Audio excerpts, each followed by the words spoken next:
Muy bien, hasta ahora lo que hemos estado observando, hay que estar orando por favor por nuestro hermano Jonathan, no está bien de salud. Increíble que en el estado en el que está, ha decidido venir a la iglesia, pero ya su cuerpo no le da. Oremos por él, ¿sí? Hasta ahora entonces, hermanos, ¿qué hemos visto? En Génesis capítulo 1, Dios creador, maravilloso, soberano. Génesis capítulo 2, ¿cómo es que Dios ha mostrado favor para con el ser humano, quien es lo más grandioso y glorioso de la creación de nuestro Dios? Génesis 3, la caída del hombre, la respuesta de Dios ante el pecado y la caída del hombre, con juicio, ¿no? Génesis 4 se ve las consecuencias de esa caída en la familia de Adán, los descendientes de Adán y Eva. En Génesis 5 continúa la historia y ahora Moisés nos muestra la descendencia piadosa de Set, una parte, ¿no?, de la descendencia de Set hasta el capítulo 5, y luego en el capítulo 6 al 9 vemos la descendencia de Noé. Específicamente se va a centrar en el relato del diluvio. Entonces, ¿qué hemos aprendido hasta ahora? En ese Génesis 1 hemos aprendido que este universo no es un universo casual, sin sentido. Es un universo personal. Este universo, con todo lo grande que es, fue creado para que el ser humano habite. No, pues muy grande. Si apenas somos un punto en el universo, ¿para qué nos va a hacer tan grande el universo? Seguramente tiene a E.T., a Depredador, a Alien. De repente tienen alguna otra galaxia, ¿no? Y a nosotros nos tiene aquí en un puntito. No, no es así. ¿Saben? Pienso por qué Dios ha creado el universo tan grande y nosotros aquí pequeños. Es que el universo refleja quién es Él. Grande. Y cuando nos ha dado, incluso de su amor, nos ha dado un amor infinito. Un amor tan grande. Y el universo refleja quién es Él. De su amor grande. De su sobreabundancia. Pablo nos dice que incluso nosotros somos, el Señor nos va a proveer conforme a sus riquezas en gloria. Eso no está significando dinero necesariamente. Eso lo que está significando es las riquezas en gloria ganadas en Cristo para cada uno de nosotros. Su paciencia. Paciencia infinita, como su universo pareciera que es infinito. Grande y vasto. Misericordia infinita o vasta, como su universo es vasto. ¿Te das cuenta? Una gracia infinita o vasta, como este universo es vasto. Nosotros somos empequeñecidos en este universo. Así como también su gracia nos empequeñece. ¿Qué tan grande es tu pecado? Mira tú. ¿Qué tanto espacio necesitas para vivir? Y el Señor nos ha dado un planeta vasto y grande. Y un universo vasto y grande. ¿Qué tanta gracia necesitas para ser salvo? Y Él te ha dado una gracia vasta, inmensa. ¿Te das cuenta que el universo no es que es grande y que por ahí hay aliens? No, no hay. La Biblia muestra que el ser humano es la creación máxima. No hay inteligencia superior. Entonces significa que la Biblia es falsa, es mentira, mentira. Vayamos a nuestras casas, cierra tu Biblia, estamos perdiendo el tiempo. Si hay aliens, estamos perdiendo el tiempo, porque si la Biblia dice mentiras y no habla verdad, entonces esto fue creado por un hombre, es la invención de un hombre. Pero la Biblia enseña que el ser humano es lo más glorioso y grandioso de su creación. Y eso eres tú y yo. ¿Ve? ¿Te das cuenta? Así que nada que no, hay comunicación extraterrestre, ¿no? Nada de eso. Pero este universo es un universo personal. Eso hemos visto, ¿no? No ha existido siempre, también lo hemos visto. Es producto del poder de nuestro Dios. Salió de Él vino. Es la obra de nuestro Dios, de un Dios personal que creó este universo. En Génesis 2 vemos que el ser humano no es solamente una máquina o un simple animal dado a sus instintos, sino que o no es un animal superior, sino que el Señor le ha dado su imagen y semejanza y lo estableció en una relación con Él, una relación de pacto con Él. Es la única creación que tiene una relación personal con Dios. ¿Por qué? Porque tiene la imagen, suya. En Génesis 3 vemos que el ser humano es un ser moral, no es como el perro, el animal que actúa por instinto. Tiene moral, y esa moral, ¿de dónde va a venir? ¿De la materia? No. Hay el bien, hay el mal. El ser humano es un ser moral, y entonces el ser humano actúa, incluso actuó ahí en Génesis 3 con el albedrío que tenía para decidir entre lo bueno y lo malo, porque el ser humano es un ser moral. Eso es, ¿no? ¿Qué más?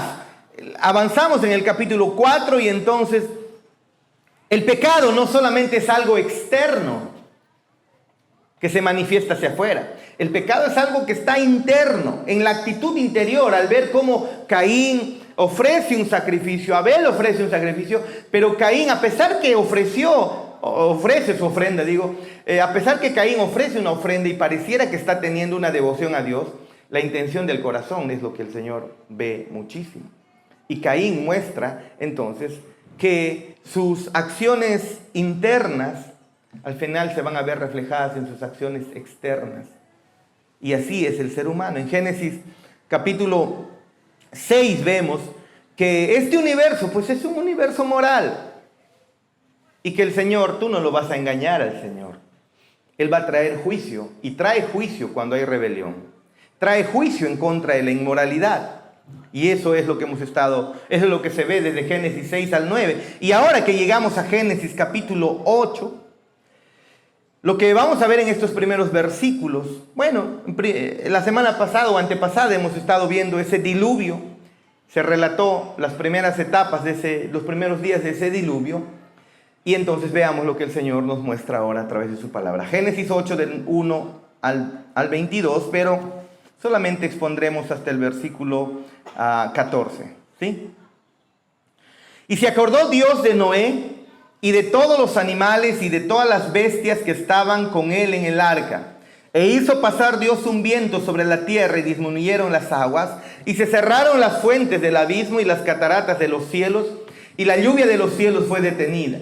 Y las aguas decrecían gradualmente de sobre la tierra, y se retiraron las aguas al cabo de 150 días. Y reposó el arca en el mes séptimo, a los 17 días del mes, sobre los montes de Ararat. Y las aguas fueron decreciendo hasta el mes décimo. En el décimo, al primero del mes, se descubrieron las cimas de los montes. Sucedió que al cabo de 40 días abrió Noé la ventana del arca que había hecho, y envió un cuervo, el cual salió y estuvo yendo y volviendo hasta que las aguas se secaron sobre la tierra. Envió también de sí una paloma para ver si las aguas se habían retirado de sobre la faz de la tierra. Y no halló la paloma donde sentar la planta de su pie, y volvió al arca, porque las aguas estaban aún sobre la faz de la tierra. Entonces él extendió su mano y tomándola la hizo entrar consigo en el arca. Esperó aún otros 7 días y volvió a enviar la paloma fuera del arca. Y la paloma volvió a él a la hora de la tarde, y he aquí que traía una hoja de olivo en el pico. Y entendió Noé que las aguas se habían retirado de sobre la tierra, y esperó aún otros 7 días y envió la paloma, la cual no volvió ya más a él. Y sucedió que en el año 601 de Noé, en el mes primero, el día primero del mes, las aguas se secaron sobre la tierra, y quitó Noé la cubierta del arca. Y miró, y he aquí que la faz de la tierra estaba seca, y en el mes segundo, a los 27 días del mes, se secó la tierra. ¿Qué está pasando? Las aguas ahora se detienen, el nuevo mundo comienza a emerger, las aguas comienzan a descender. Los de tierra nueva, los estudiosos, los científicos de tierra nueva dicen que aquí es donde lo más probable que ocurrió es que los montes se levantaron más alto y que la tierra o las fosas se hicieron más profundas. Como ya les mencioné, tú no necesitas en realidad de mucha más agua para inundar toda la tierra tal como estaba. Lo único que necesitas es que los montes desciendan y las fosas sean menos profundas. Ya les he dicho que la fosa más profunda que tenemos en el planeta, una fosa es para el entendimiento de todos, es una especie de hueco, pero es enorme, enorme, enorme, enorme, en el mar. ¿No es así? Así como tenemos montañas en la tierra altísimas, el Everest es más de 8 kilómetros de altura, tiene el Everest, ¿no es así? Aquí el Huascarán creo que llega a 6.800, si mal no recuerdo. Usted cuando pasa por Tiglio está pasando por 4.800 metros, es decir, 4 kilómetros del nivel del mar hacia arriba, por eso es que te falta el aire. Te falta el aire, ¿no? Pero, así como tenemos picos elevados encima del mar, que son nuestros montes, nosotros estamos a 625 metros sobre el nivel del mar, creo. También existen profundidades en el mar. Y esas profundidades se les llama fosas.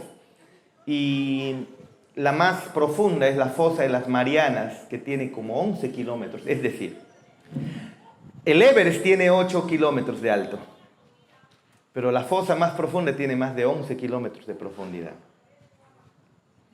Y nosotros pensando que el Everest es muy alto. No, el fondo del mar es mucho más profundo. Y eso, que el mar no ha sido tan explorado como es la superficie. No se conoce mucho del mar. Hay peces o hay animales y monstruos marinos que no se conocen, que viven en las profundidades, que no se conocen. No se saben qué es lo que hay del todo en las profundidades. Imagínate la cantidad de peso aplastando en esos 11 kilómetros, aplastando algo. Imagínense cómo es, ¿no? Usted se pregunta, ¿por qué los peces son así aplanados?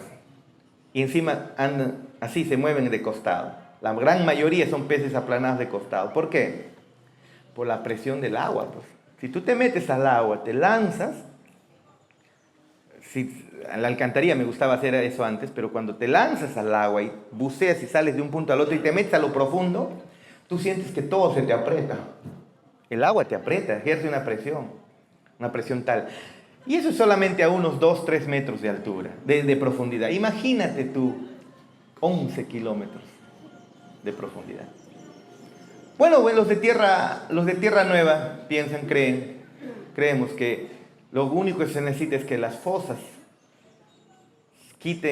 sean menos profundas y las montañas sean menos bajas, y entonces ya tenemos inundación también, ¿ven? Pero luego se piensa, se cree, se entiende a través de esos estudios que las fosas se hicieron más profundas y los montes se hicieron más altos, y entonces la tierra también, y el agua pues obviamente también comenzó a descender. Bueno, eso es lo que vemos, ¿no? O lo que pensamos, y es consecuente y coherente al final con la narrativa, ¿no? Incluso dejando de lado la evolución y los millones de años. Pero eso es lo que está pasando. Está cesando la lluvia, el agua comienza a descender, comienza a retroceder, y eso se observa en los versículos del 1 al 5.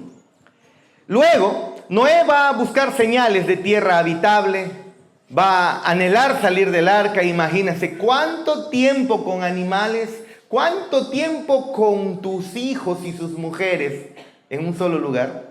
Eso no es bueno, ¿no? Siempre decimos con Yadá y Yoshua, cuando se casen, por favor, váyanse. Cásense pronto. No, tampoco, ¿no? Tienen que estar lejos, ¿no? Lejos, ¿no? A veces, según el contexto, se puede habitar también, pero lo más conveniente siempre es que estén lejos, hermano. Muy, muy lejos. ¿Se imaginan viviendo con mi mamá o mi suegra y con mi esposa? Uy, Dios mío. Ya, ahí tienen la respuesta. Ahí tienen la respuesta. Usted mismo sabe, ¿no? Usted mismo sabe el asunto.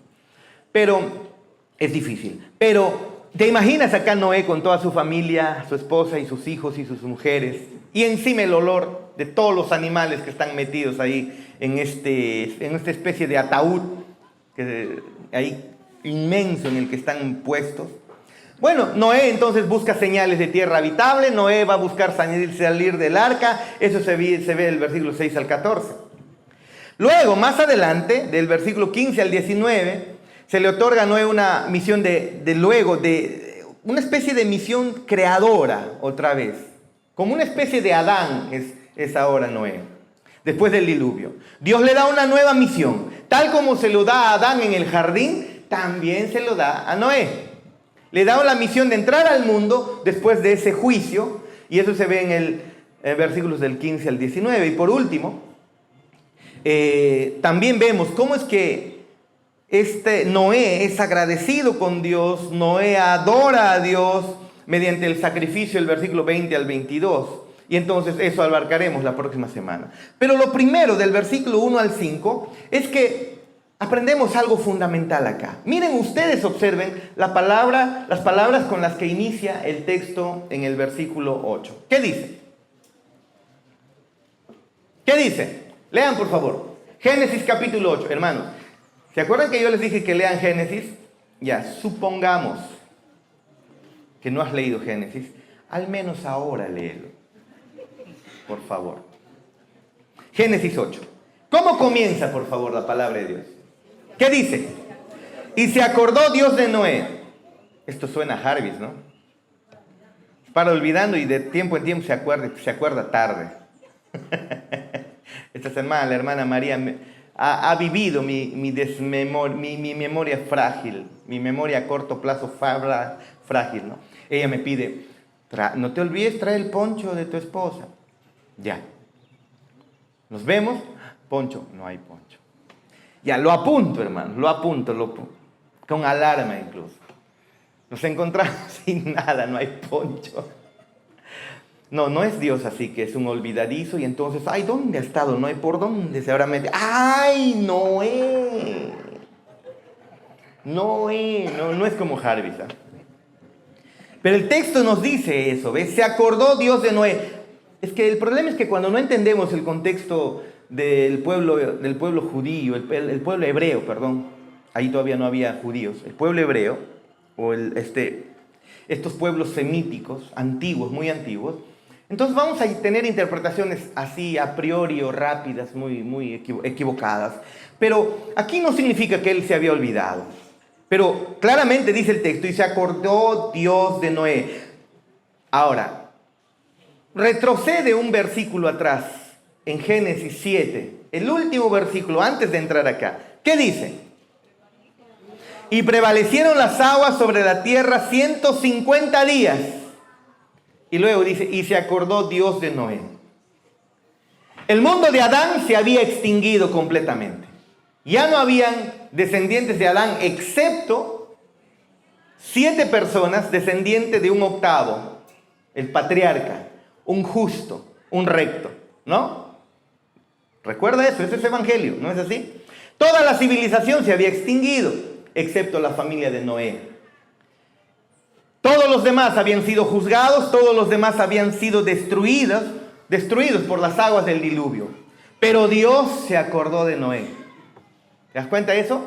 Eso cambia las cosas. Entender el contexto cambia mucho las cosas. Porque hay un contraste. El mundo adámico fue olvidado, fue juzgado, desapareció para siempre el mundo adámico. Pero Noé y unos beneficiarios de la justicia de Noé están sanos y salvos en el arca. Y están recordados por el Dios Todopoderoso. Dios se olvidó, no significa que salió de su memoria. Es una manera de decir que Dios los juzgó. Ya no están en su presencia favorable. Ellos han sido juzgados. Ellos han sido desaparecidos. Ahora, no estamos diciendo como los testigos de Jehová, no creemos en la doctrina del aniquilacionismo en el que Dios... Una vez que una persona muere ya desaparece para siempre, su alma también es destruida. No decimos eso. Son condenados en el infierno bajo el juicio de Dios. Eso significa el olvido de Dios. ¿Ve? En el contexto de las Escrituras, cuando Dios se olvida, siempre es juicio. No es que se olvidó, yo estoy juzgando a la hermana María porque me olvidé el poncho, ¿no? No, en el contexto de las Escrituras, cuando Dios se olvida, siempre se refiere a que si se olvidó de ese pueblo, significa que ese pueblo está en juicio o ha sido juzgado. Pero acá Dios se acuerda de Noé. ¿Ve? Y el hecho de que Dios se acordara de Noé no significa, como les dije hace un momentito, ay, a ver, algo me falta, algo me olvido. ¡Ay! Al Espíritu Santo, una conversación con el Hijo, ¿no? Uy, ¿y Noé? A ver, tímbralo.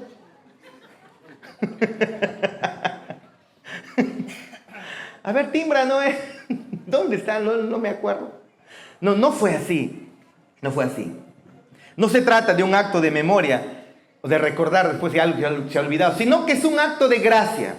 Porque cuando Dios se acuerda es una señal de fidelidad. Una señal de fidelidad. El mundo antiguo fue extinguido, pero Noé permanece en su memoria. Y eso significa, Dios permanece fiel a Noé. ¿Te das cuenta? Un comentarista dice lo siguiente, un comentarista holandés dice, que Dios se acordara de Noé significa que Dios los cuidó durante el gran diluvio y así cumplió la promesa de su pacto en Génesis 6:18. Dios le dijo a Noé que haría un pacto con él. Entraría en un pacto con él y al hacerlo cumplió esa promesa de salvar a Noé y a su familia a través de las aguas del diluvio. Hermanos, eso es importante aquí para Noé, porque cuando se pronunciaron estas palabras, Noé quizá no era muy consciente de que Dios se acordaba de él.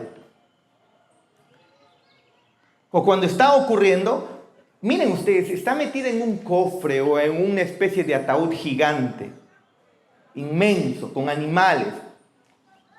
Ha estado lloviendo, estaba inundado todo, no pisa tierra.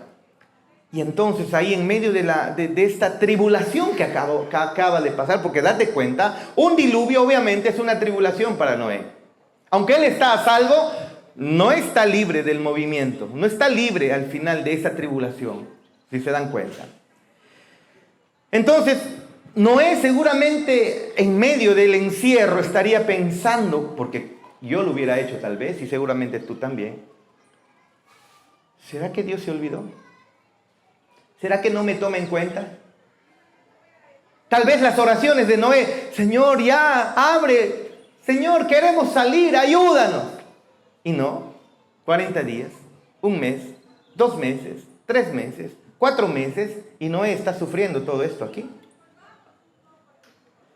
Llevaba él 150 días en el arca y aún no había señales de tierra firme. No había señales de que el diluvio fuera a bajar, a descender o a dejar de que la tierra se descubra. Tal vez estuviera pensando, tal vez el Señor solamente nos dio un tiempo más de vida. Seguramente vamos a morir aquí, en este ataúd gigante. ¿Será que me ha olvidado Dios? ¿Sí o no que pensamos eso en nuestras dificultades? En nuestras aflicciones, no, a veces no encontramos la respuesta de nuestro Dios. No es que no encontramos, Él siempre está respondiendo. Sus silencios también son respuestas, ¿no? Sus silencios a veces es una especie de no, o espérate. Pero acá Noé está incómodo, Noé está desesperado seguramente, solamente cuestión de pensar qué es lo que tú y yo haríamos en una situación como esa. Pero entonces, después ya que Noé sale del arca y su familia comienza a avanzar y poblar la tierra, seguramente pensó y haciendo una retrospectiva, ¿no? El Señor fue fiel. Todos murieron. Lo que Él me prometió, eso se cumplió. Todos murieron menos yo. Y sabes, hermanos, al final de cuentas eso es lo que Dios nos ha prometido. No morirás por segunda vez. Tendrás vida eterna. Cuando alguien dice, el Señor me ha prometido, Él es fiel a sus promesas, ¿en qué promesas estás pensando? ¿Apagar la luz? ¿No hay luz? No, está bien. Sí, está bien, está bien. Porque siempre la filmación requiere buena iluminación. A ver, cuando tú dices que el Señor te ha prometido, cuando escuchas a una persona decir, el Señor me ha prometido esto o el Señor me ha prometido aquello, ¿qué es lo que piensan? ¿Qué es lo que Dios te ha prometido? Algunos piensan que porque alguien les dijo, ¿no? Meliana, el Señor me ha prometido que serás dueña de Tailoy. Y entonces Eliana lo toma eso y dice, el Señor a través de un profeta me ha prometido esto. ¿Eso es promesa de Dios de verdad? Las promesas de Dios, ¿saben dónde están? No están en tus sueños. No están en tus visiones. No están en las profecías de una persona o tus propias profecías. Las promesas de Dios están en su palabra. Y en su palabra yo no veo que dice que tus hijos no van a morir. ¿Hay posibilidad de que eso ocurra? Sí. Tampoco dice que te vas a casar. ¿Hay posibilidad de que te cases? Sí. Tampoco encuentro en las Escrituras que diga vas a tener un negocio próspero. Eso no dice. Tampoco dice que vas a llegar a los 120 años. Esas no son promesas de Dios. Tampoco dice que vas a ser muy reconocido internacionalmente. Tampoco dice en la Biblia que tú te vas a sanar sí o sí. Sácame un texto donde te diga que realmente Dios sana, sí o sí. No, pero la Biblia dice que Dios es tu sanador. Claro, pues hermanos. Jonathan está ahorita con gripe o con dengue. Lo más probable es que el Señor lo va a sanar. ¿Quién lo va a sanar? Yo he estado con gripe, he estado con tan cantidad de enfermedades y el Señor me ha sanado. Y me seguirá sanando en el futuro. Y lo mismo hace contigo. ¿Quién es el que sana? Él es nuestro sanador. Pero pensar que Dios te ha prometido sí o sí sanidad es no tomar en cuenta las Escrituras. Pensar que Dios te ha prometido sí o sí una familia es no tomar en cuenta las Escrituras. Entonces, ¿qué me ha prometido Dios? Es que sus promesas, tú sola la amas cuando espiritualmente has nacido de nuevo. Y su promesa es que Él jamás te dejará, aunque todo el mundo lo haga. Su promesa es que tú vivirás eternamente bajo su cuidado y su protección. No ha prometido que no vas a tener tragedias. Las tragedias pueden venir o no venir también. Pero eso al final, hermanos, no es lo que el Señor, lo que ha prometido, que sí van a venir calamidades, eso sí. Pero entonces Moisés, al ver al pasado, él había escuchado esto que debe resonar para ti y para mí, porque Dios le había prometido a Moisés que no iba a morir. Y que a Noé, y que incluso su descendencia continuaría. Y después del diluvio, él se da cuenta seguramente, Dios ha sido fiel. Ahora, esto es la narrativa de Génesis, hermanos. Es necesario que la tomemos, porque si no se pierde el sentido, la tomemos como una narrativa real. Es una narrativa real. La teología clásica e histórica toma la narrativa de Génesis como una narrativa real, no mitológica. Porque cuando tomamos como historias mitológicas tomadas de otros pueblos, se pierde la tipología cristológica. Y una vez que pierdes la tipología cristológica, el Evangelio está entrando en serios problemas. Se necesita para una cristología tipológica, se necesita un Moisés real, un Noé real, un Adán real, un Set real, un Sem real. Se necesita ello. Así que esto no es mitología. Y Noé entonces, al observar en su pasado, ya después que el diluvio se dio, seguramente se dio cuenta de esto.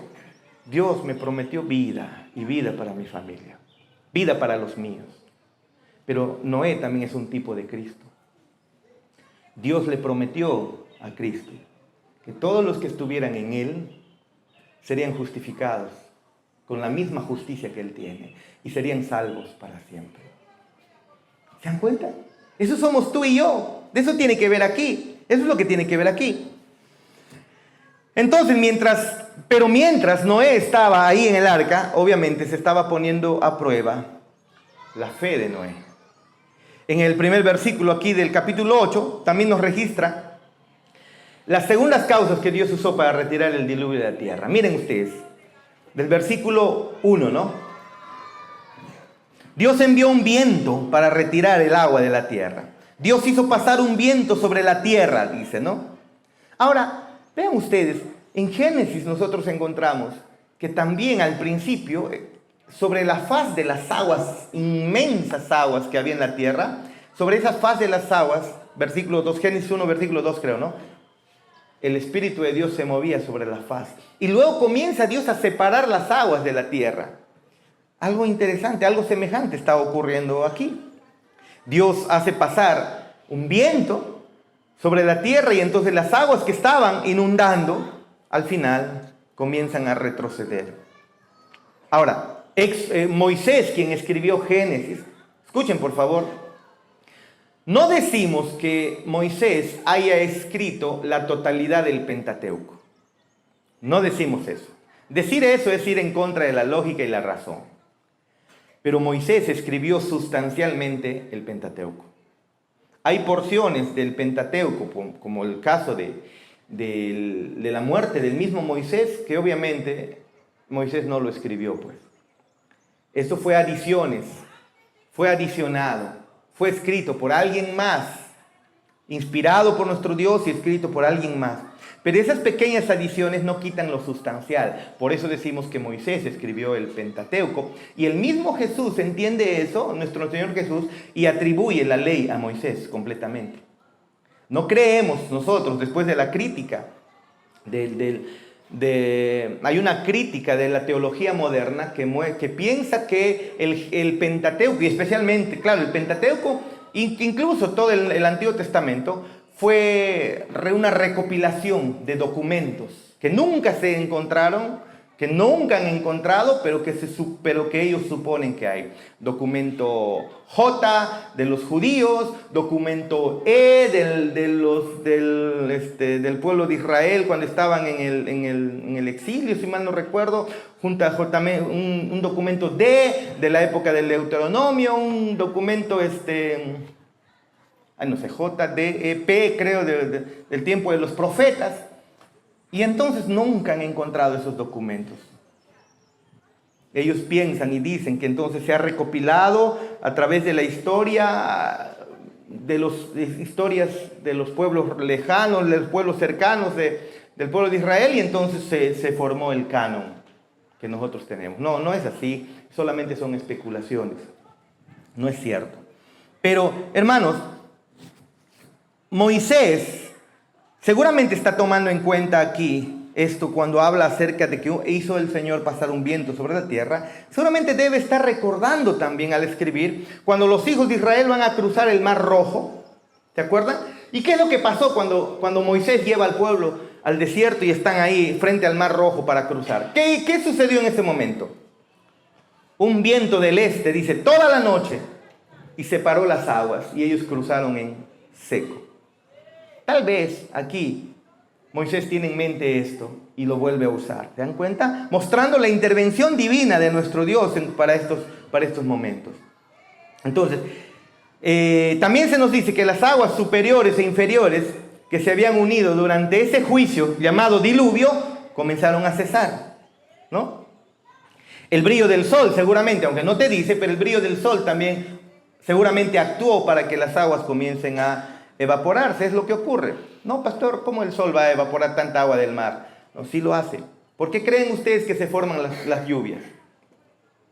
Las lluvias principalmente se forman por el calentamiento del mar, porque el sol incide con sus rayos sobre el mar, evapora las aguas del mar, imagínate la masa inmensa, evapora y el vapor de agua sube, se va hacia las nubes, hacia una parte de la atmósfera, los vientos llevan ese vapor de agua hacia las cordilleras, se van mucho más alto, se condensa y luego se precipita.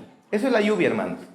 No es otra cosa más que el agua del mar evaporando. Agua de por aquí también, claro, ¿no has visto cómo es que cuando llueve y comienza a solear, una especie de neblina asciende? Pues es el agua que se está como evaporando y va subiendo y otra vez se va a condensar y va a llover. Eso es.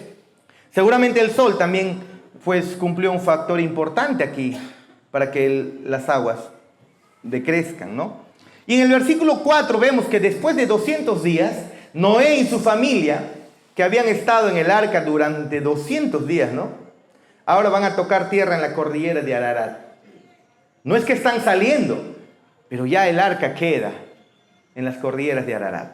Se cree que esto se encuentra ubicado actualmente en Armenia, ¿no? Más o menos por ahí.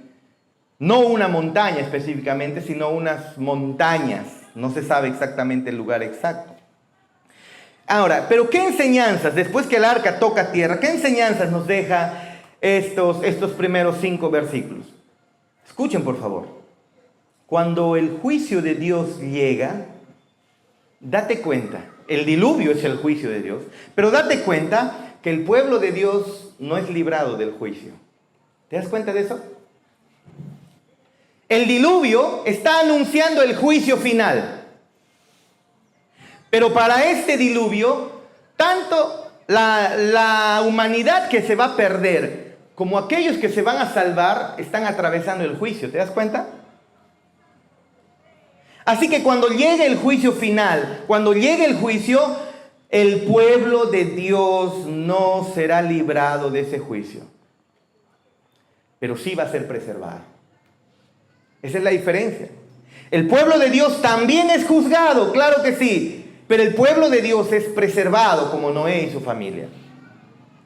Noé no se va a librar de la terrible experiencia de ese juicio, del diluvio. Noé va a estar adentro del arca, angustiado, de acuerdo a su fe va a estar o confiado o angustiado, pero va a estar seguro dentro, pero va a estar preservado. Y así es como Dios obra, hermanos. Cuando llegue el juicio de Dios, no se olviden, tú no te vas a librar, pero la promesa es que tú vas a hacer. Esa es una promesa, por ejemplo. No de que te vas a sanar si te llega una enfermedad. ¿Te puedes sanar? Sí. ¿El Señor ha sanado a Yadá? Sí. ¿Ha sanado a Keren? Sí. Él lo ha hecho. ¿Se van a volver a enfermar de alguna gripe, algún cálculo, alguna integral? No, eso no. ¿Se van a volver a enfermar de algo? Pues sí. ¿De una infección estomacal después de comer algo raro? Claro. Claro que sí. Pero la promesa de Dios es que nos preservará para siempre. Esa, hermanos, es la promesa de Dios. Recuerden el principio profético que hemos mencionado, ¿no? El juicio comienza en la casa de Dios. El pueblo de Dios no es librado del juicio. Pero cuando Dios comienza su juicio, el pueblo también está involucrado en ese juicio, pero el pueblo es preservado de ese juicio. Esa es la diferencia. ¿Se acuerdan cuando Jesús dijo eso para todo aquel que pone en práctica mis palabras? Será como una casa fundada sobre una roca. Viene vientos, tempestades, juicio o diluvio, y la casa no se mueve, está firme. Pero todo aquel que no pone en obra su palabra, es decir, un incrédulo, viene dificultades, juicio, lluvia, diluvio, lo que sea, igual, aflicción, y esa casa no va a ser prosperada, va a ser derrumbada. ¿Te das cuenta? Sí o sí va a venir tribulación tanto para el creyente como para el incrédulo. Eso es algo que no te debes olvidar. ¿Qué más? Pero que mientras el mundo está siendo juzgado aquí, nosotros también somos purificados por ese mismo juicio. El juicio está diseñado para castigar, está diseñado para penalizar a quienes están enemistados con Dios. Pero ese mismo juicio, hermanos, nosotros no somos apartados de ese juicio, no nos libramos de esa tribulación, sino que somos preservados y nosotros al ser preservados somos purificados. ¿Qué va a ocurrir contigo y conmigo después del juicio final, según las Escrituras? Seremos como Él. ¿Qué significa eso? Sin pecado.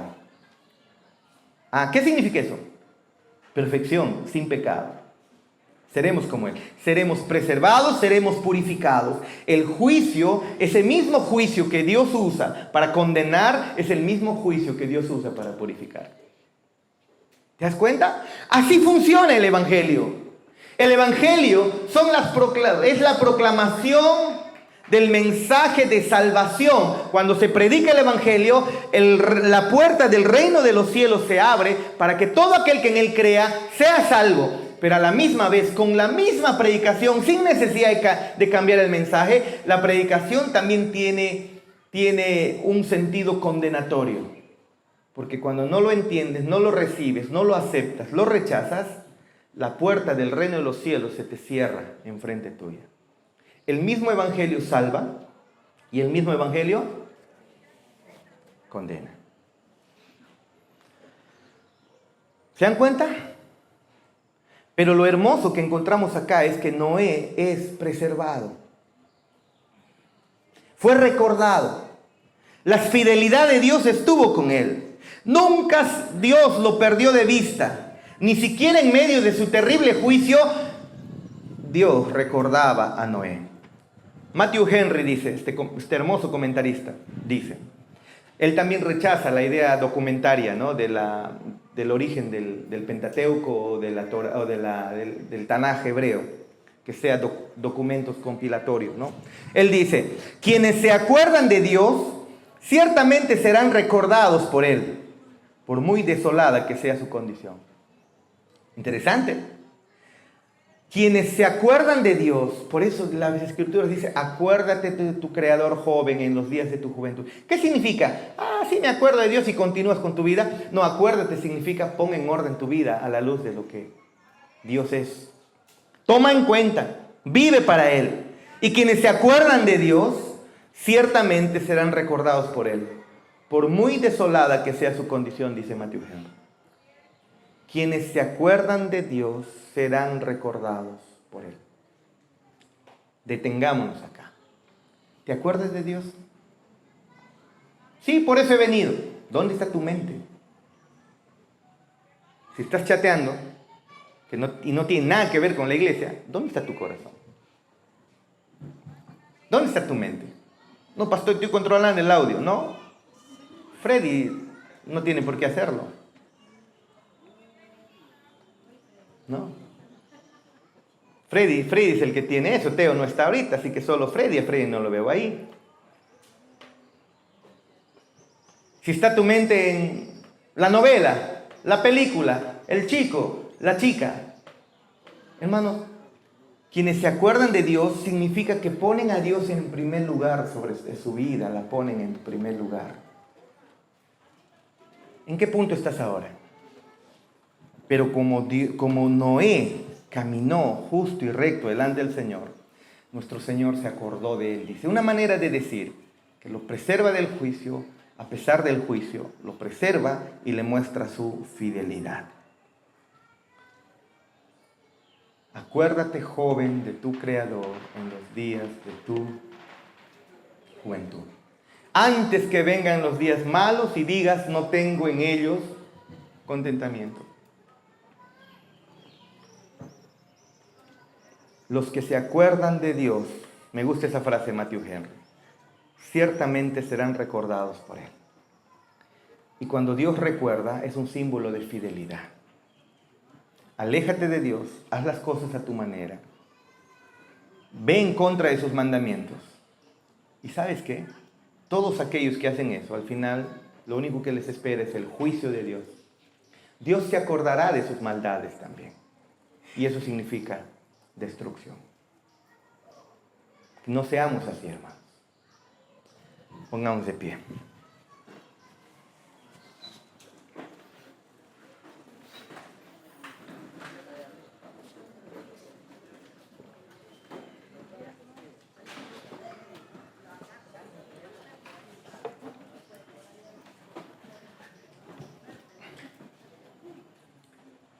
Acuérdate de Dios. Acuérdate de sus palabras. No pases por alto. No te desvíes.